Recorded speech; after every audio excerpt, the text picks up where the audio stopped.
New at 6, Hollywood is coming to West Michigan. The Barn Theater near Galesburg is making the jump to movies. A horror film named Cador is set to film there this fall. News Channel 3's Aaron Dimmick joining us now with that story.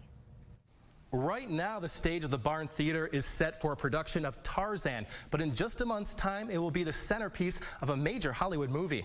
Inspiration struck director Phil Wurtzel in 2011 while making a documentary on the rich history of the Barn Theater. He then wrote the screenplay for a horror thriller film named Cador. After being greenlit by several production companies and casting stars, Lights, Camera, Action will be called next month. We're going to be using 2 sets that the Barn will help us set up here. And it will happen at the Barn Theater. The filmmaker says it's more than just the perfect location that's bringing the $1 million project to West Michigan. The resources that you need to make an independent film, just the nuts and bolts part of it, very accessible in this area. The Battle Creek native says the majority of the cast and crew will be locals. Almost every resource will be coming out of Michigan. So direct money going right back into this area, Kalamazoo and Battle Creek. In the starring roles, Carrie Elwes from The Princess Bride, Drake Bell from the TV show Drake and Josh, and Misha Barton from TV's The OC. She comes into the theater to complete a work release program,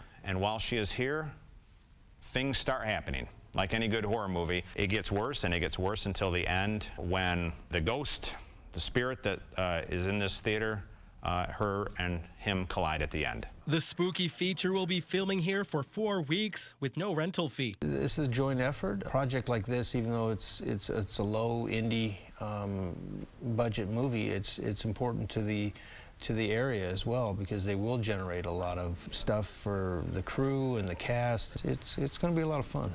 The documentary about the Barn Theater will be premiering locally at the end of the month, and you should expect to see the movie Cador sometime next year. In Galesburg, Aaron Dimmick, News Channel 3.